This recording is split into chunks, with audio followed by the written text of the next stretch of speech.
حضرت ابو موسیٰ رضی اللہ تعالیٰ عنہ روایت کرتے ہیں، نبی اکرم صلی اللہ علیہ وآلہ وسلم سے لوگوں نے عرض کیا، یا رسول اللہ صلی اللہ علیہ وسلم، یہ ارشاد فرمائیے سب سے بہتر اسلام کون سا ہے، یعنی اسلام میں سب سے افضل کیا چیز ہے؟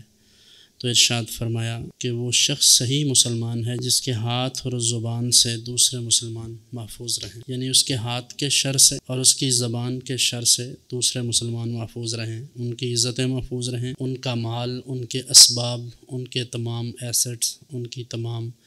جو ضروریات ہیں، ان کے معاملات ہیں، ان میں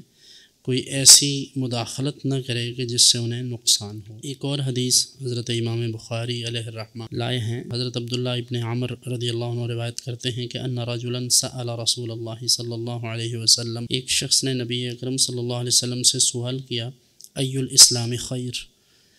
اسلام میں بہتر کیا ہے؟ یہ مختلف مقامات پر مختلف مواقع کی مناسبت سے اور شخصیات کے سوالات کے اکارڈنگ جو سرکار دو عالم صلی اللہ علیہ وآلہ وسلم نے مناسب خیال فرمایا وہ رہنمائی عطا فرمائی۔ حضرت صلی اللہ علیہ وسلم نے ارشادات فرمائے ہیں، مثلا اس میں ارشاد فرمایا کہ تطعم الطعام وتقرأ السلام علی من عرفت ومن لم تعرف، کہ تم کھانا کھلاؤ اور تم سلام کرو اسے جسے تم جانتے ہو اور اسے بھی جسے تم نہیں جانتے۔ اب دیکھیے اس کا دونوں کے ساتھ تعلق ہے، کھانا کھلانے کے ساتھ بھی اور سلام کے ساتھ بھی، کہ تم جسے جانتے ہو اسے بھی کھانا کھلاؤ، جسے نہیں جانتے اسے بھی کھانا کھلاؤ، اور سلام بھی، یعنی سلام کہنا اور کھانا کھلانا، اس میں آپ کو کسی خاص تفریق کی ضرورت نہیں ہے کہ آپ یہ محسوس کریں کہ یہ پہلے ہم جانچ پڑتال کریں کہ یہ کس فرقے سے ہے،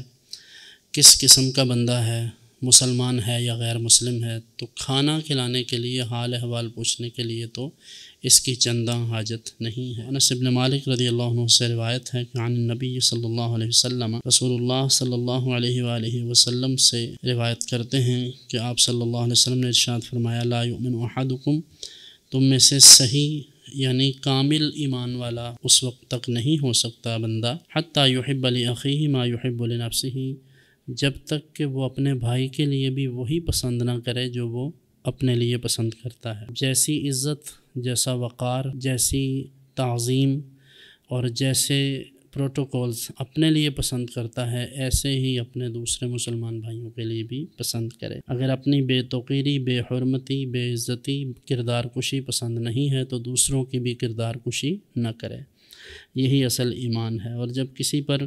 ایمان کا صحیح رنگ چڑھ جاتا ہے تو پھر وہ اپنے دوسرے مسلمان بھائیوں کے لیے بھی ویسا ہی سوچتا ہے جیسا وہ اپنے لیے سوچتا ہے۔